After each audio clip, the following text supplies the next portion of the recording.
Hello everyone, मैं राजन और मैं आज आपका स्वागत करता हूं हमारे पॉडकास्ट में। आज की हमारी गेस्ट हैं एक ऐसी पर्सनैलिटी जिन्होंने 21 साल की उम्र में अपना करियर स्टार्ट किया इन जर्नलिज़्म और एट द एज ऑफ 45 उन्होंने एक ट्रांजिशन लिया मीडिया टू फिटनेस। तो आज की हमारी गेस्ट हैं मिस फिटनेस इंडिया 2018 सपना खन्ना। तो शुरू करते हैं उनकी कहानी उनकी ज़ुबानी। हेलो, हाय। आपने एक जर्नलिज्म से स्टार्ट किया करियर की शुरुआत, फिर आपने एकदम से फिटनेस में स्विच किया।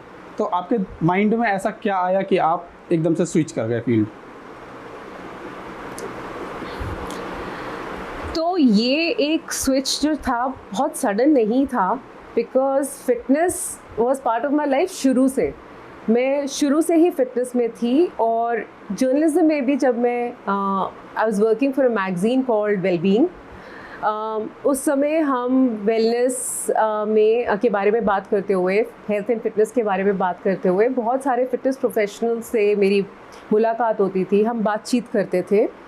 उस समय this was almost 10 years before I took the leap. तो 10 साल पहले मैं वेलबीइंग में काम करती थी।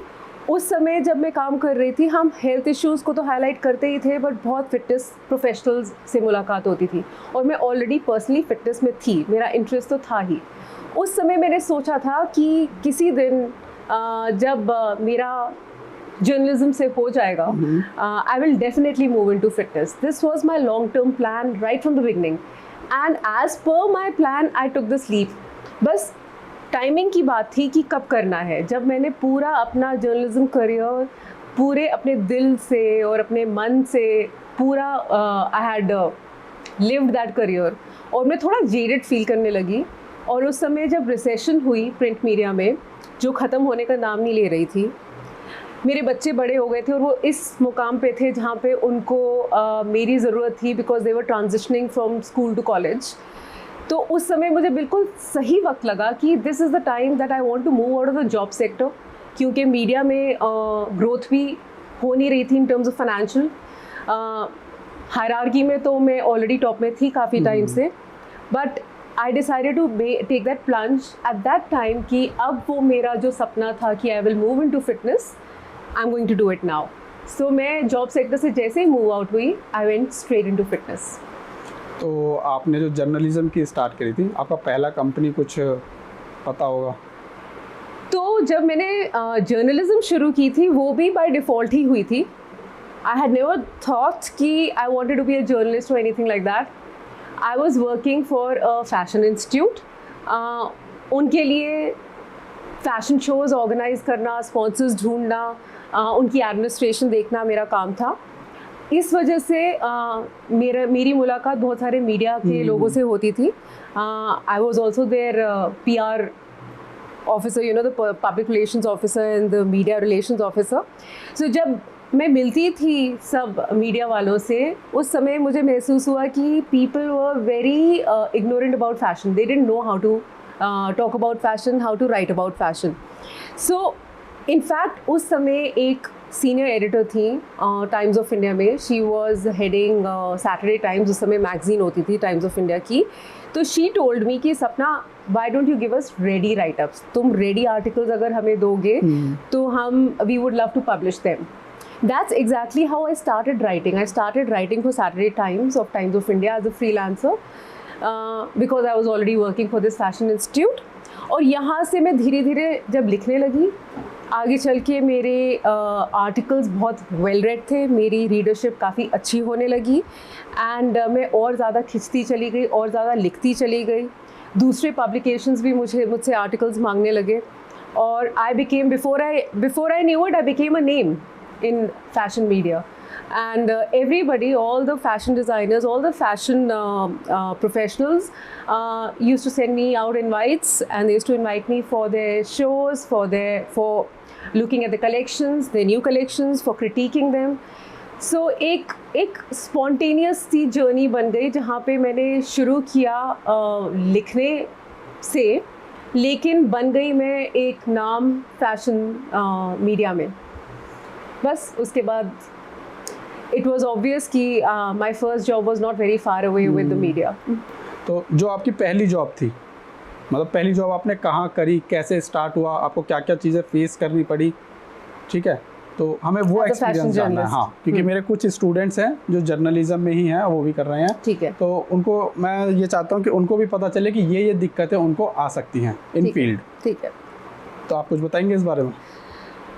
तो जब मैं इस फैशन इंस्टीट्यूट के साथ काम कर रही थी और सैटरडे टाइम्स के लिए लिख रही थी और धीरे धीरे दूसरी पब्लिकेशंस के लिए भी लिखना शुरू हो गई, one gentleman who was the editor of a small local magazine called Delhi scenario, वो भी आते थे हमारे शोज़ कवर करने के लिए उस इंस्टीट्यूट में बहुत सारे स्टूडेंट्स थे जिनके लिए हम शोज़ ऑर्गेनाइज करते थे और they were the best of the shows. NIFT के बाद एक यही इंस्टीट्यूट था which was in the headlines। तो उन्होंने मुझे अप्रोच किया and he told me that he would like me to join him as a journalist in his magazine। तो it was a local Delhi magazine and it was a startup, but I had already become very interested in journalism and I took his offer। I moved out of that institute, I joined him। उन्होंने मुझे एक और freedom दिया that I can continue writing for all the publications I was already writing for, because वो बहुत reputed नाम थे। तो उनके साथ काम करते करते मैंने actual hands-on journalism के साथ साथ even what goes into production etc सीखा। And while I was freelancing with the best brands in the newspapers and magazines while doing this, so देखा जाए तो Delhi scenario was my first journalism वाला job। But that said, I was then taken in by Hindustan Times on contract।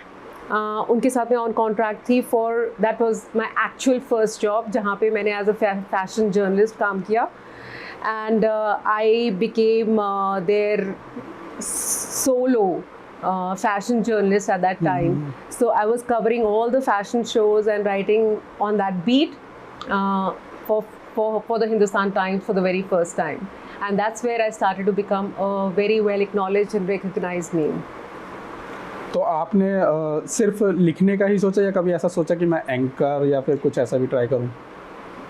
तो मुझे offers for a lot of that also, to be in front of the camera, but my issue was that I wanted to play it very safe। मैं कुछ ज़्यादा ambitious नहीं थी उस समय। I married very early at the age of 21, so before I ventured into the job sector, before I even started working, I was already married, and then came my kids।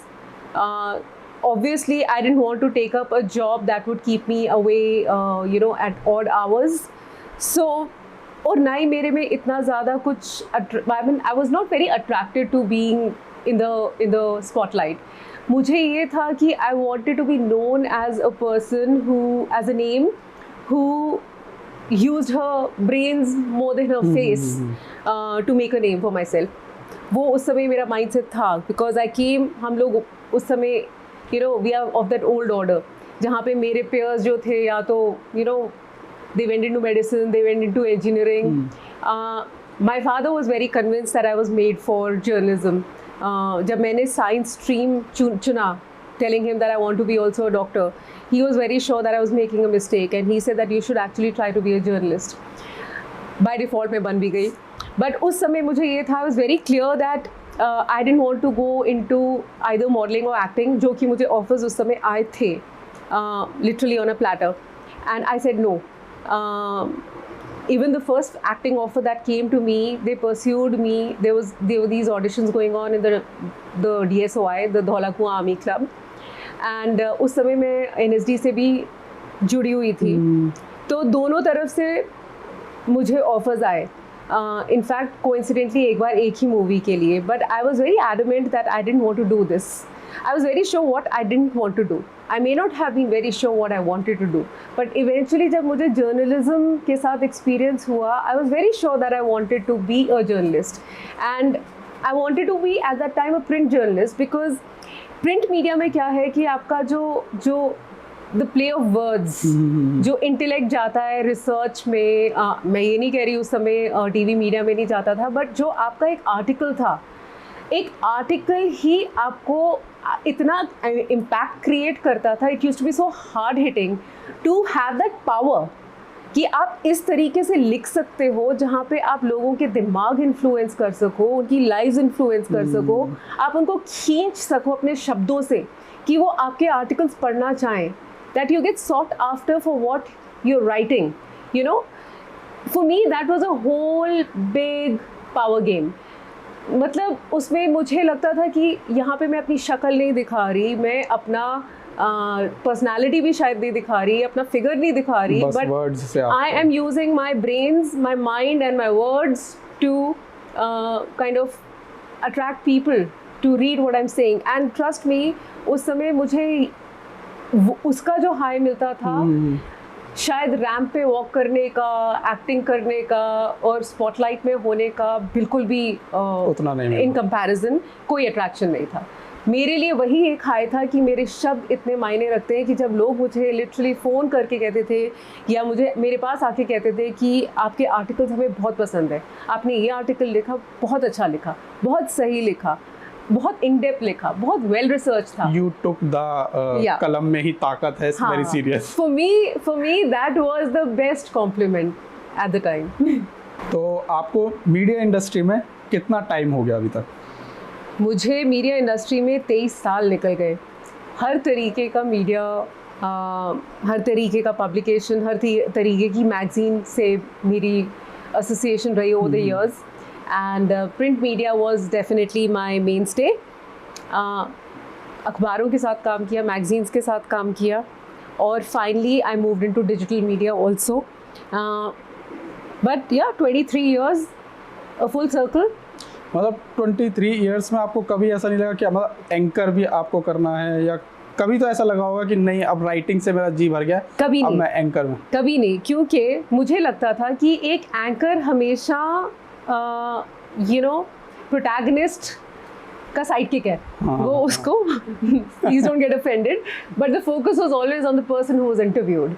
जबकि जब मैं लिखती थी तो I was the protagonist in terms of it was my thought process.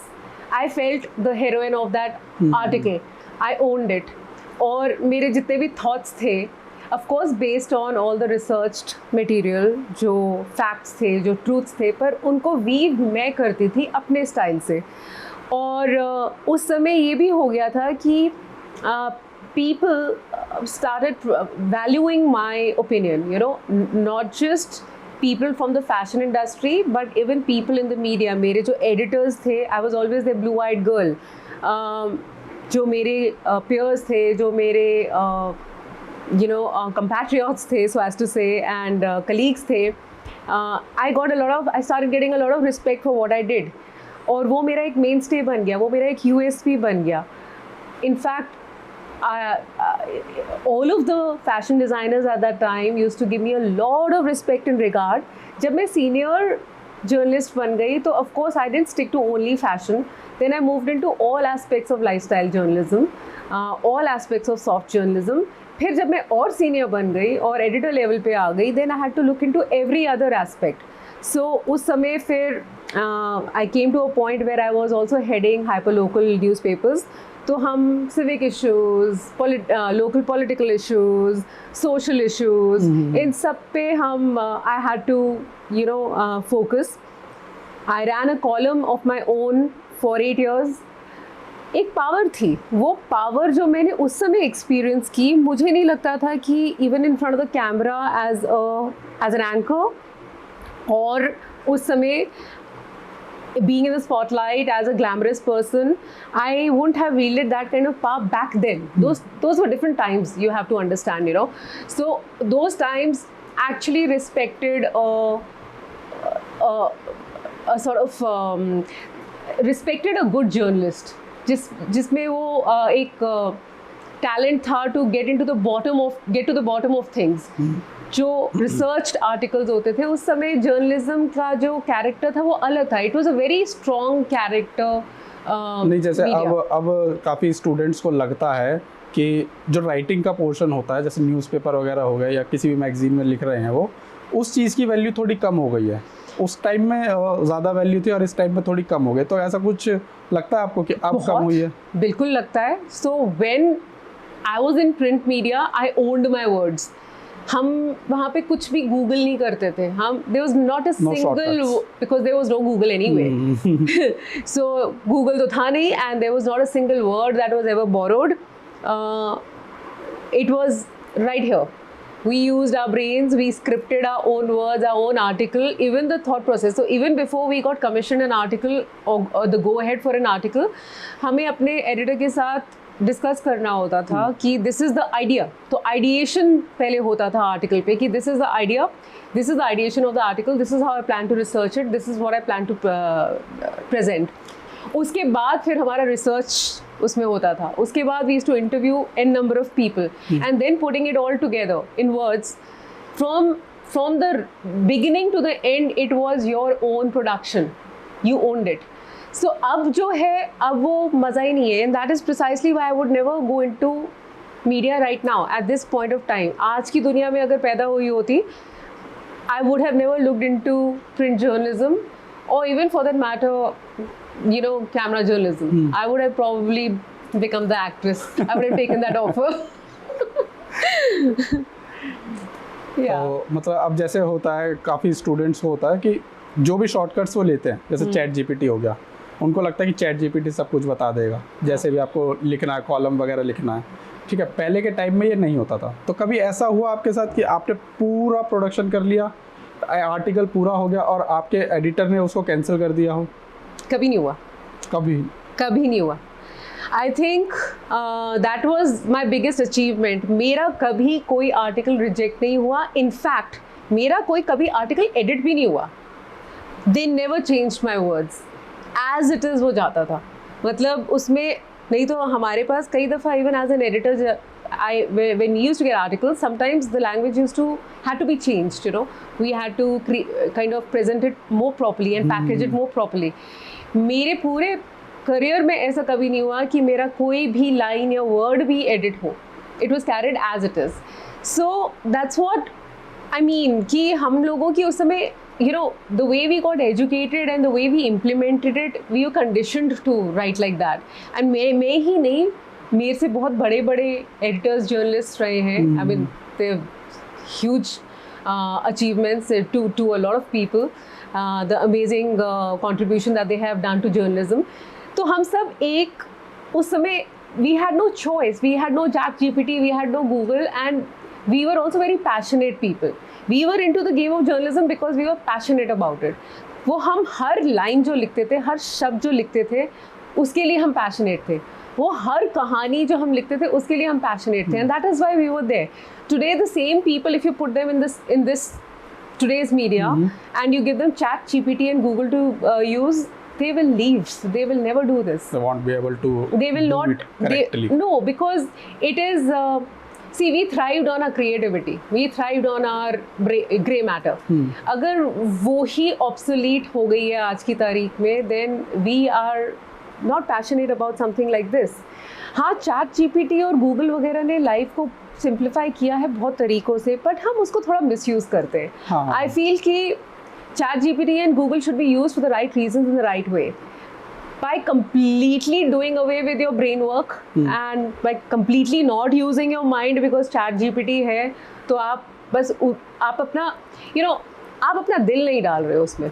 और media में अगर आप देखो ना, तो I am not talking about news media, but I am talking about lifestyle journalism and I am talking about soft journalism. उसमें जब तक आप अपना दिल नहीं डालोगे, पैशन नहीं डालोगे, आपके पास वो कॉपी नहीं आएगी that people would want to read. There's so much of information going out there. अगर आप देखो, even on the social media, all of the words that are written, whether they're captions or whether they are blogs or whatever, they're all chat GPT material and you can make out. आप देख करके ही बता दो कि ये chat GPT. chat GPT थोड़ा सा easy हो जाता है. जैसे आज की जनरेशन बोलती है कि chat GPT पे डाला एक कमांड, उसने पूरा का पूरा सब कुछ निकाल के दे दिया. तब हमें सोचना पड़ता था कि हैशटैग क्या डालें. अब दिल कैसे आएगा? दिल तब आएगा जब आप एक्चुअल चीज़ों की बातें करोगे जो आपकी रियल लाइफ में, आपके या लोगों की रियल लाइफ में हुई हैं. When you actually touch on those emotions and those facts, that will come only out of your memory. So वो वहाँ से when you put your heart into what you write, that is what sells. और वो मेरे ख्याल से सिर्फ media ही नहीं, वो हर प्रोफेशन के लिए जायज़ है कि जब तक आपका दिल उसमें नहीं धड़कता, जब तक आप उसमें अपना पैशन नहीं डालते, जब तक वो एक पर्सनल फील नहीं आता, पर्सनलाइजेशन नहीं होता, तब तक वो एक कहानी नहीं बनती. It has to be personalized to be a story that sells. तो जैसे कि कभी ऐसा हुआ, 23 साल हो गए आपको इंडस्ट्री में, मीडिया इंडस्ट्री में, तो कभी ऐसा हुआ कि मतलब कोई नहीं चाहता था कि आप आगे बढ़ो एज अ राइटर या ये तो एक नेचुरल बात है, ये तो एक नॉर्मल सी आई थिंक ह्यूमन साइकोलॉजी है. किसी भी प्रोफेशनल रियल में एनवीज, जेलसीज, कंपटीशन होता ही होता है. आई मीन अगर even people who seem to like you on the face will probably go behind your back with different agendas. Maybe they're the first people to bite you or bring you down. क्योंकि देखो हर एक कोई अपने बारे में सोचता है. So if you are a challenge and if you are good at what you do and if you are a competitor, then people are going to have problems with you. Politics तो होगी ही होगी. और मेरे ख्याल से it's also saying in such a way कि अगर ऐसा है कि people take you as a challenge and a competitor and therefore you do face challenges from people trying to bring you down, take it as a compliment. Take it as a compliment because you're worth it. That means that you're giving people sleepless nights, that you are good. And if you are good, you will find a way despite. Challenges her sector में, हर company में, politics हर company में, हर sector में होता ही होता है. There'll always be people who will not like you. ऐसा नहीं होता कि everybody likes you just because you are good at your work. Sometimes you're not liked because you're good at your work. But you will survive because you are good at your work. So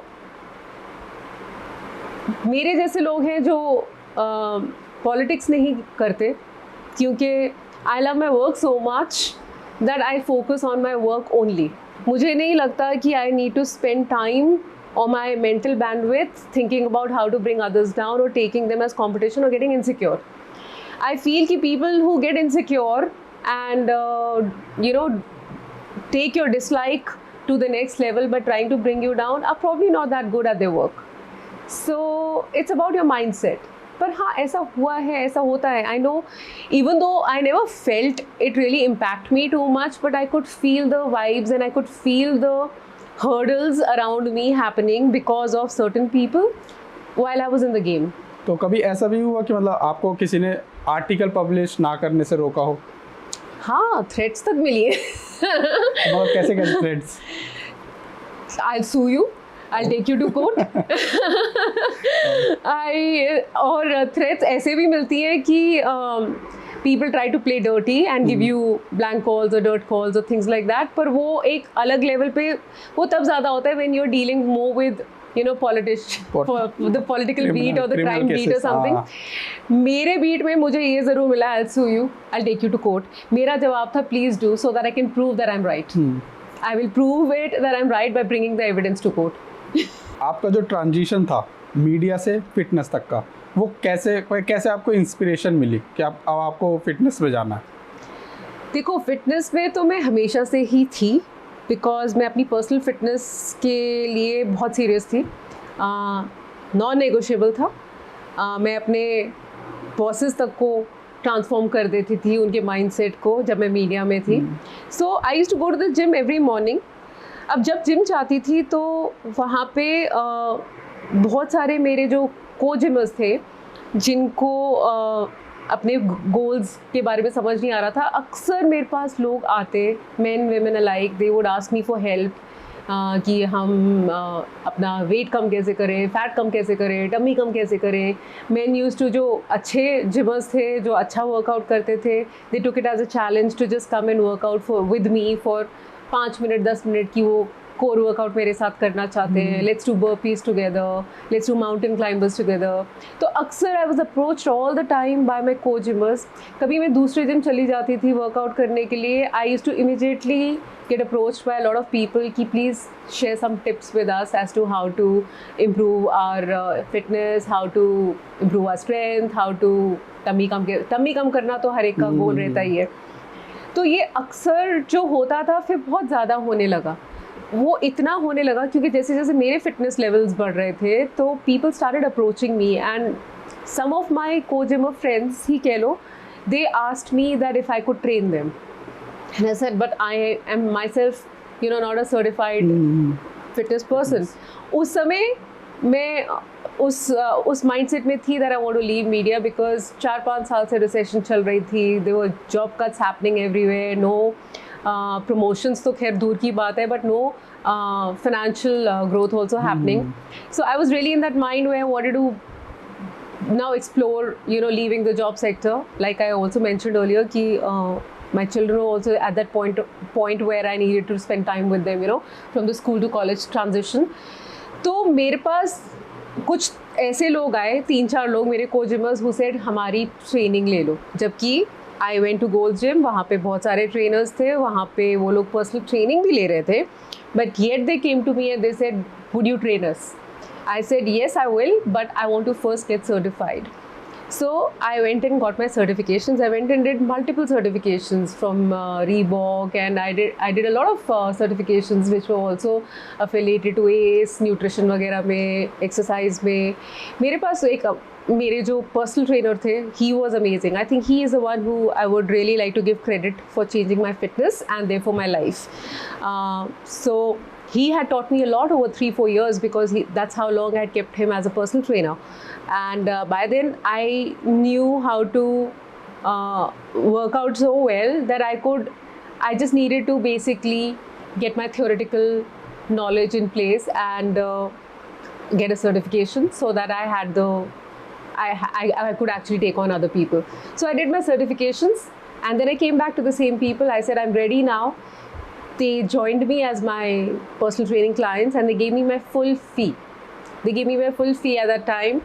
And they did not ask for discounts. I didn't give discounts. And uske baad, there's no looking back. So I had about 4-5 clients to begin with already. And then उस समय Urban Clap आया था. I registered on Urban Clap. उस समय clientele भी बहुत अच्छी थी Urban Clap पे. I got some very good clients, very upmarket sort of clients.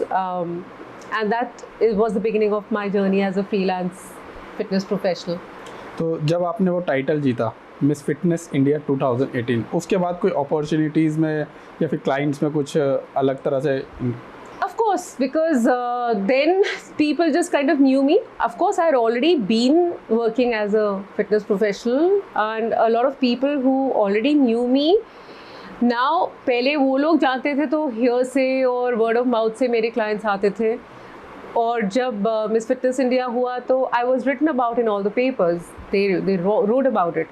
Times of India, Hindustan Times, lot of other papers. It was reported. उस समय excitement थी Miss Fitness India की. Also maybe I felt कि उस समय I was one of those people who was not a conventional lifter. I was not a conventional heavyweight lifter or anything like that. And but I was one of those people who, why I got a lot of curiosity from people is because I was somebody who was a professional, a media professional, who transitioned into fitness at a time when people actually move out of it. And I went from being a media professional to a fitness professional, and then I won at an age where people don't think of competing. I was 48 when I won Miss Fitness India, and nobody ever thinks of going for a competition, especially if you're not from that background of a lifter or a power lifter, Those people have been already working towards the competition since years and years, and I was a person, while I was committed to fitness, but ऐसा ना मैंने सोचा था ना किसी और ने कि मैं ऐसा ट्रांजिशन करके फिर एक टाइटल जीतूंगी और वो भी उस एज पे. तो टाइटल जीतने के बाद आपको मतलब क्या अपॉर्चुनिटीज़ में कुछ फ़र्क वगैरह हो चाहे? अपॉर्चुनिटीज़ में ये आया क्योंकि when I was written about I became very known, तो मेरे पास वर्कशॉप्स ज़्यादा आने लगी, कॉर्पोरेट वर्कशॉप्स आने लगी. I just had to send my profile and people, I didn't have to really prove my credentials. My credentials were already there, and so it was very easy for me to do corporate workshops, get clients. I just registered myself on Google, and I used to have people calling me all the time because they wanted to join me for their fitness goals. So from that perspective, the growth was that it became easy for me to get clients. Apart from that, as such, और कोई अगर if there is any other growth that you're talking about in terms of कुछ और professional Like opportunities आई हो? हाँ. नहीं, मैंने शायद उस समय ढूंढा भी नहीं because I was very clear that I wanted to be my own person. I wanted to be an independent professional. So I was working independently and I was getting my clients and I was exactly where I wanted to be at that time. मेरे पास कोई ऐसा नहीं आया कि हाँ, those modeling assignments आए और photoshoots opportunities आई और ऐसे अपॉर्चुनिटीज़ जो आती रहती हैं that slide into my DMs whether I want to do a movie or not, including South Indian movies. I don't even take them seriously. I still don't look at those. So yeah, I'm still not really looking at such opportunities. So I feel that yeah, it was a very happening phase. It has, I mean, suddenly I had this Facebook page जो मैंने सपना Khanna fitness के नाम से start किया था. उसकी growth was amazing. उस समय जब मैंने स्टार्ट किया Facebook page as a professional, I within a couple of years I was sitting on 50-60K followers. So that acknowledgement was there. People acknowledged my fitness. They acknowledged me as a coach, they acknowledged me as a fitness professional. And मेरे हिसाब से for me to establish myself as an individual, as an independent at that level was a pretty good achievement. I was really not looking for working for anybody at that point. 9 to 5 job. No, I was done with that. In fact, जब मैंने media भी छोड़ा था, मैंने 2 बार छोड़ने की कोशिश की थी उससे पहले. I left twice, I got pulled back again because some owner of some media house always approached me. एक बार मुझे Sun group के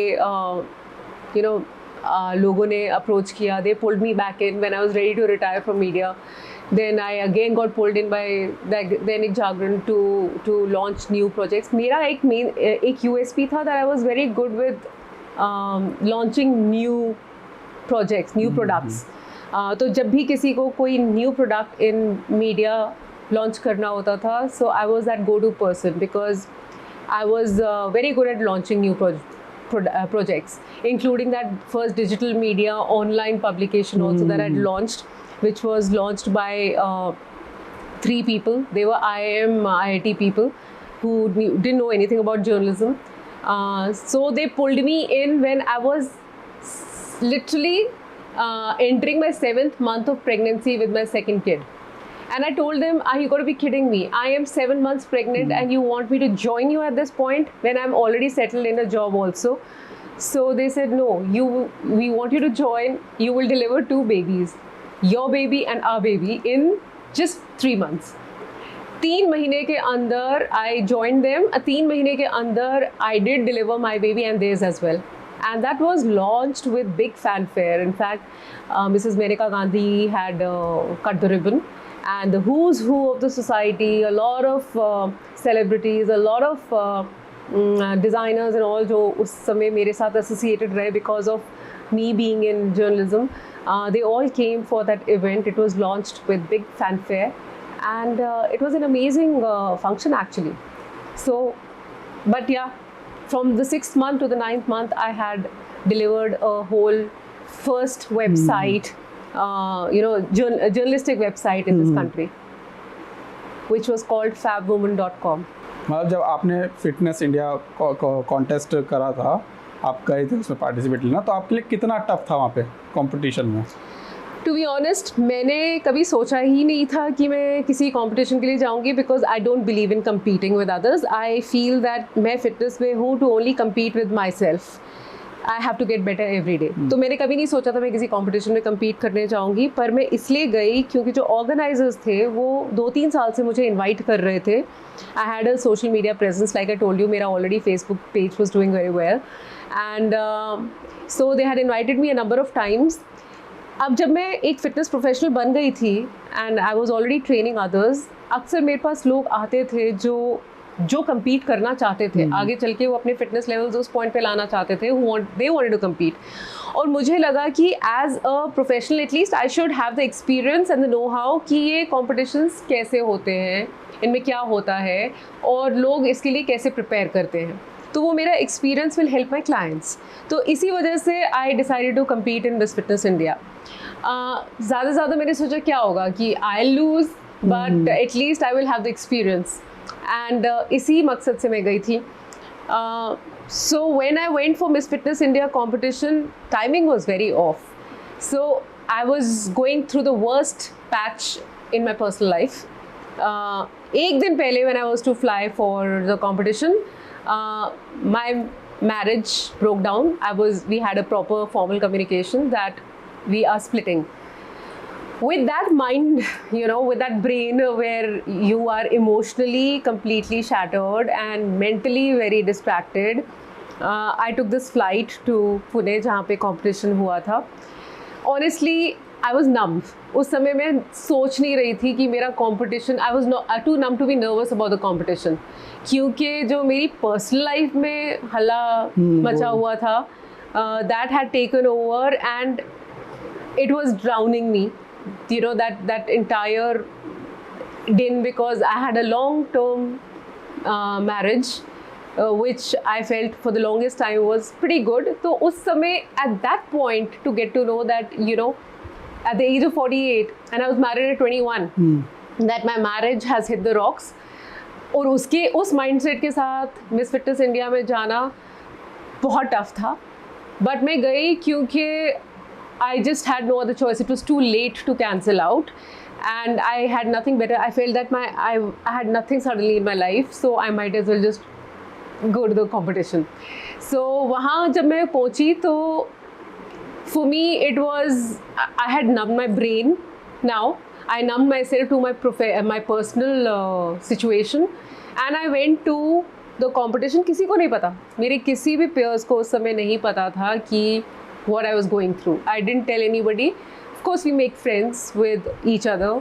तो हमारे 3 दिन का वो पूरा competition था, अलग अलग competitions थे, and we went through the drill and I just had this smile constantly. I smiled through all the competitions. I think I was still in denial and I had not accepted कि हाँ. Plus उसके बाद मैंने अपने आप को नम भी कर दिया था कि इसके बारे में सोचना नहीं. अब मैं जब पुणे पहुंच गई हूँ तो मैं सिर्फ कंपटीशन पे ध्यान दूँ. I'll stay in the good thing about me, I will tell you over here, is I live in the moment. तो वो एक चीज़ मेरे साथ कभी प्रॉब्लम हुई नहीं थी. मैं हमेशा इन द मोमेंट में रही हूँ. तो वहाँ पे इस वजह से मैंने नहीं सोचा, वो नर्वसनेस वगैरह नहीं थी, क्योंकि एक मेरा एम्बिशन था नहीं टाइटल जीतने का, 2 मैंने उस मकसद से गई नहीं थी जीतने के या हराने के, 3 आई was going through a lot of issues like I told you कि उसी समय जो टाइमिंग थी बड़ी ऑफ थी और मेरा माइंडसेट ऐसा था कि the competition was the least of the problems. But हाँ, आई वेंट टू इट. जब भी मैं जैसे जिम जाती हूँ या अपने फिटनेस रेजिमेंट में जाती हूँ या for that matter because it was fitness competition जाती हूँ, मैं सब कुछ बैगेज साइड में छोड़ देती हूँ, क्योंकि उस समय it's not the competition. If I am doing a lift, it is the lift that is important. It is the plank that is important. It is the actual thing that I'm doing, the actual act that is important at that time. It is not the competition, it is not the title, it is not the award, it is not my problems. सब कुछ I put aside. So for me, I was just doing what I had to do because I was committed to doing it. So I decided to keep that commitment with myself and I went for the competition. सोचा बिल्कुल नहीं था कि जीतूंगी कि नहीं, पर ये भी था कि बुरा नहीं करूंगी. इतना कॉन्फिडेंस था कि I was pretty good. and at least I will have a good standing. But there were many competitions, अलग-अलग competitions थे. There was a deadlift, there was a chest press, bench press, there was a maximum sit-ups, maximum push-ups in a minute. There was maximum time on a plank, there was a flexibility round, there was a question answer round. तो थे बहुत सारे ऐसे rounds थे. मैं सब में number 1 नहीं आई. There was always almost every competition में there was a person who was 1 ahead of me. मैं शायद bench press में 3rd थी, deadlift में 2nd 3rd थी, plank में 2nd थी, sit ups में 1st थी. मतलब ऐसे अलग अलग मेरी ranking थी. But my being an overall good performer, कुछ लोग डेडलिफ्ट में बहुत अच्छे थे. So those are the people who stood first in deadlift और second in deadlift. Some people were very good with plank, some people were very good with this. तो पर उनकी कोई ना कोई एक चीज़ ऐसी थी जिसमें वो अच्छे थे. मैं सब में अच्छी थी. पर even if I wasn't topping all the competitions, my total score was highest because my total ranking was good in all. मतलब ऐसा नहीं था कि कोई क्वेश्चन आंसर राउंड या फिर ऐसा कुछ नहीं. नहीं, क्वेश्चन आंसर राउंड भी था, सब कुछ था, तो सबके मार्क्स थे. तो ओवरऑल मैं सिर्फ ये कहना चाह रही हूँ because I been very versatile even in my fitness. मैं कोई एक चीज़ को दबाव नहीं देती रहती थी. मैंने जितनी अहमियत बॉडी वेट वर्कआउट्स को दी, उतनी ही लिफ्टिंग को दी, उतनी स्ट्रेंथ ट्रेनिंग को दी, उतनी ही अपने इंड्योरेंस को दी, उतनी ही मतलब I have basically made sure that my approach to fitness also has been comprehensive. So उस वजह से my overall performance and my overall score added up to more than anybody else's. So that's how I won the competition. It was a surprise. Another difficult thing was that I think सब contestants में जो भी सभी 20-25 लोग थे जो finalists थे, उसमें सिर्फ हम 2 लड़कियां थी जिसकी फैमिली वहाँ पे नहीं आई थी. बाकी सबकी फैमिली हैड फ्लोन इन, सबकी फैमिली. तो उस चीज़ से थोड़ा सा कुछ we were very emotional. We just stood there together when all the families came in. जब फाइनल डे था तो there was supposed to be a stage round of flexibility and ramp walk and question answers and all that, and everybody's family was there. Her family, I don't know why I wasn't there, I can't remember, but it was just a logistical problem, I think. My family wasn't there because I had some other problem. Honestly, I would have loved my children to be there. I know they would have been there if I had made arrangements. But उस समय होता है ना, when you're in that emotional mindset, when something has just kind of broken up and you are broken inside and you are shattered inside, so you just feel more alone. And then when you win a title, you feel even more alone because you feel that you don't even have anyone to a single person of yours to share that happiness with. So कोई आसपास था ही नहीं celebrate करने का, तो जीतने का कुछ वही. Correct. But yeah, to give credit to my the co-contestants and people who were with me, amazing girls. I feel कि जब आप ऐसे competitions में जाते हो ना, हर कोई समझता है कि कितना blood and sweat गया है to prepare for such a competition, and they all इतना ज़्यादा कमाडरी होती है, इतनी ज़्यादा friendships generate हो जाती हैं that soon after they realized, they made sure that they kind of stuck by me as a family and they. तो वहाँ पे आपने कभी वहाँ पे मतलब कंपटीशन में कभी आपने देखा कि मतलब ये मेरा कंपटीशन हो सकता है या ये मेरी कॉम्पिटिटर हो सकती है? नहीं, like I told you, for the reasons why I was not in that mode was because एक तो मैं कंपटीशन को कंपटीशन की तरह देखती नहीं हूँ. For me it is always that act of fitness or that performance that is most important. Number 2, competing with somebody else से ज़्यादा मेरा होता है कि I need to compete with myself. So for example, I did a plank time of 6 minutes over there. मेरा plank time कभी 6 minutes का था ही नहीं. I had never crossed 5 minutes ever. वो भी रो करके 5 मिनट पहुंच जाती थी मैं. Otherwise my average was anywhere between 4 to 5. पर मैंने कभी सोचा नहीं था मैं 6 मिनट करूँगी. There was a person who did 7 minutes and I did 6 minutes. So that was basically when you are in a competition, you compete with yourself, you outdo yourself. और मेरे लिए वही एक win था कि I outdid my own PRs. You know, I lifted more than I usually lifted. I did more push-ups than I usually did. I did a plank time of you know, more than what I usually did. So I was already doing the best I could, and for me that was the real win, you know, because I had already won over myself. And in that emotional mindset which I was at that point of time, jabki like I told you, like I don't carry the baggage to the act, I keep it aside. तो अभी मतलब आप अपना fitness का routine कैसे set करते हैं, कैसे डिसाइड करते हैं कि ये करना है?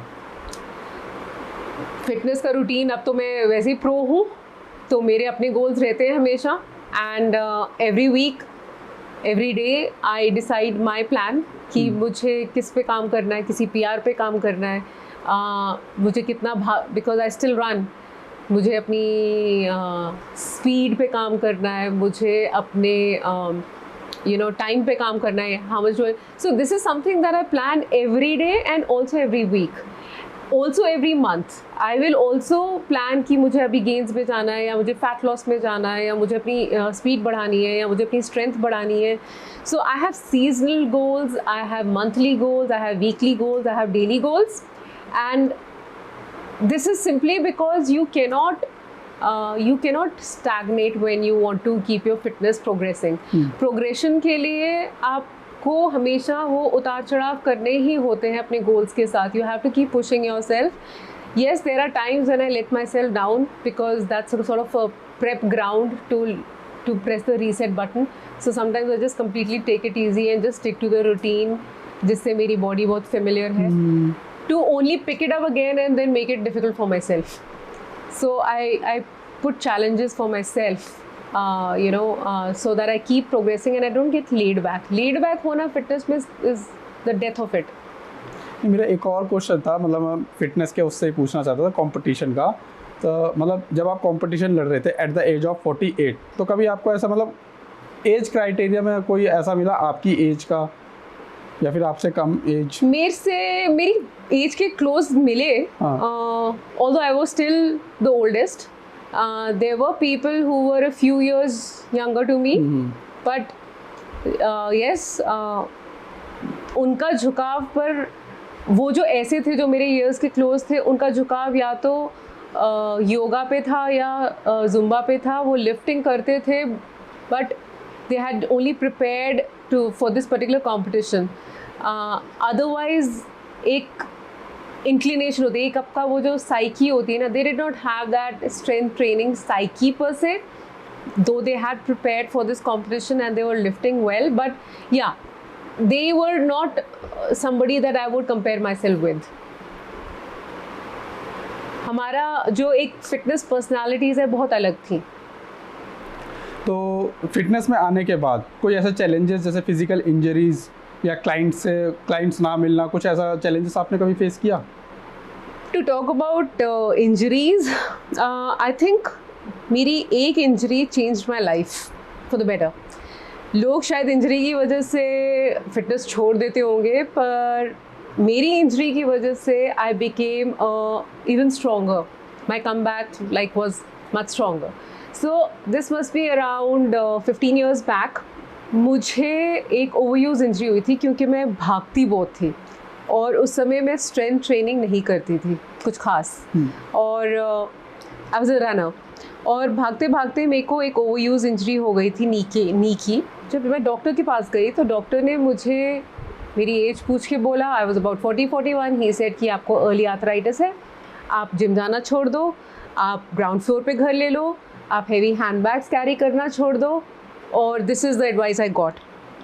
And I just looked at that doctor. I said, do you even know anything about me or my background? You have not even asked me. I could not even believe this diagnosis. I went back, I did my research and I realized I had overuse injury. मैंने gym change किया क्योंकि छोटे से gym में जाती थी उस समय. I went and joined Gold's Gym. That's exactly where I got introduced to my personal trainer, my colleague, who was going to the same gym.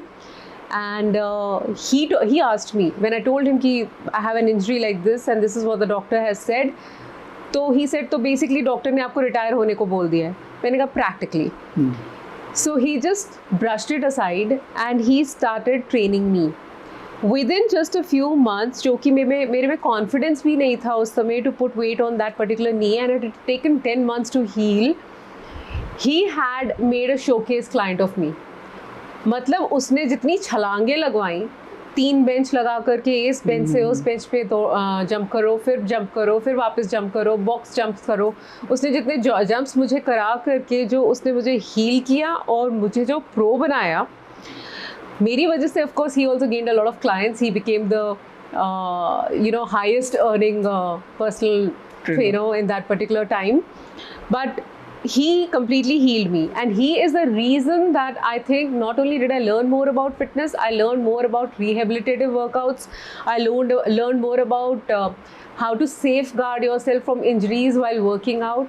That's exactly where my turning point came, because I learned more and I got more into strength training, and then I realized the whole purpose, the whole reason why everybody should strength train, because fitness is not just about how much can you run, how fast can you run, but it is also about how long can you go in your life. So longevity होना बहुत ज़रूरी है, और strength training में आकर के जो मेरी life change हुई is for everybody to see, because exactly there is where I became a fitness professional. तो ये तो बातें हो गई मतलब फिजिकल चैलेंजेस की. कुछ ऐसा क्लाइंट के थ्रू चैलेंजेस की, अब जैसे इंस्टाग्राम का ट्रेंड आ रहा है और फीमेल ट्रेनर्स भी काफ़ी बढ़ रही हैं, तो कुछ क्लाइंट से रिलेटेड कुछ चैलेंजेस आपको कभी फेस करने पड़े हो?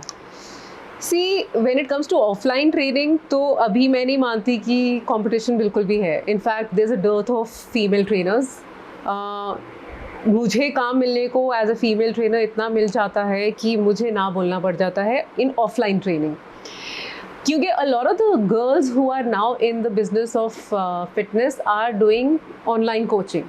Online coaching में definitely बहुत competition है, but then I am myself working along with a company. I'm working with a company which is an online company, and so I don't have a dearth of clients. Despite everything, my company is doing very well. We don't have dearth of clients. तो मुझे ongoing the clients are always incoming. But that said, I feel that the business of coaching has really picked up, and I feel right now जैसे हर चीज़ एक nascent stage में होती है और उस समय हमें लगता है कि बस यही एक this is it, we have this is going to be the treasure trove, हम सबको वही करना है. जैसे इंटरनेट जब आया था, जब फैशन आया था, जब फिटनेस आया था, तो आई फील या फिर ई कॉमर्स आया था, तो शुरू में there is a lot of हबदड़, बहुत हबदड़ मची होती है. Everybody is trying to be in the game, but it is still evolving. Eventually the people who will stay are the people who are the long term horses. I feel कि suddenly, क्योंकि पहले एक reels का या YouTube का अभी जो चल रहा है एक trend, everybody is trying to be an influencer, YouTuber, reels, everybody is making reels, क्योंकि everybody wants to make it big. This is not how it works. Online coaching business भी ऐसा ही है. A lot of people think that they are going to make it, and maybe a lot of people will also. It's a big industry, there is space for everyone. तो अगर वहाँ पे बहुत सारे लोग हैं भी, बहुत सारे players online में हैं, it's all right. Everybody can make it if they will make it. I feel not everybody will make it though, because everybody is still evolving and learning the art. अगर मैं अपने आप मतलब अपना बिल्कुल singularly independently online coaching शुरू करती हूँ, तो मुझे भी कुछ चीज़ें सीखनी पड़ेंगी और मुझे भी इवॉल्व होना होगा. अभी मैं किसी के साथ जुड़ी हुई हूँ तो मुझे बहुत सारी प्रॉब्लम्स को फेस नहीं करना पड़ता, लेकिन कल को अगर मैं इंडिपेंडेंटली ऑनलाइन कोचिंग में जाती हूँ तो मुझे भी वो प्रॉब्लम्स फेस करनी पड़ सकती हैं. But there is enough space for everybody in the online world. Offline में there is always competition, specially in that realm जहाँ पे आप रहते हो, एटलीस्ट इन दैट एरिया. तो वहाँ पे तो है नहीं ऐसा कोई कॉम्पिटिशन, और ऑनलाइन में भी मैं नहीं सोचती कि कॉम्पिटिशन है. Like I said, I have never taken competition from others. मुझे नहीं लगा कि पूरी मेरी लाइफ में मुझे दूसरों से कंपटीशन ने कभी स्लीपलेस नाइट्स दी है या चिंता दी है या स्ट्रेस दिया है. Because I feel that if you are good with what you do, And if you know how to package it, if you know how to innovate, if you have the other person's interest also at heart, अगर आप selfishly किसी चीज़ को approach नहीं करते हो, passionately करते हो और सबको साथ लेके चलते हो और सबका इंटरेस्ट साथ लेके चलते हो, you can never go wrong. And so far I've never gone wrong. And I'm confidently going to say this, that I'm never going to go wrong. तो अभी एक रैपिड फायर कर लेते हैं, मतलब कुछ क्वेश्चंस होंगे जिनके आपको आंसर्स देने होंगे। Okay. जर्नलिज्म या फिटनेस, दोनों में ज़्यादा टफ आपको क्या लगा? दोनों अपनी तरीके से बहुत ज़्यादा टफ थे, but I was tougher, so I think I am tougher than both of them. Favourite workout move? Pushups and there variations. अगर आपको एक एडवाइस देनी हो 30-year-old सेल्फ को, तो आप कौन सी एक एडवाइस देना चाहोगे खुद को ही? मतलब मनी मैटर्स। ये तो सबकी एडवाइस है। नहीं, उस समय आप पैशन में बहुत चीज़ें कर जाते हो ना, बट मनी मैटर्स। एक हैबिट जो आप चाहते हो कि हर किसी को अडॉप्ट करनी चाहिए? Waking up early in the morning. Trust me, if you wake up early in the morning, you own your day, you earn your mind, you earn your fitness, and you earn all of your goals. You own all of them. और उन लोगों का क्या जो रात में ही, मतलब दिन में ही सोते हैं, मतलब नाइट ड्यूटी वाले? They have it tough. They need to come around because I feel कि ये जो night shifts वगैरह हैं, yes, people are forced to work like that these days, but उसके health repercussions, fitness repercussions, mental repercussions बहुत हैं. So I feel कि this can't be a long-term thing for anybody to do. तो thank you so much. आज का podcast आपने इतनी सारी डिटेल्स दी अपने बारे में, आपने बताया, फिटनेस के बारे में भी बताया कि क्या क्या कर सकते हैं या क्या करना चाहिए। तो आज का हमारा जो पॉडकास्ट है वो यहीं पे ख़त्म होता है। Thank you so much for having me, Rajan.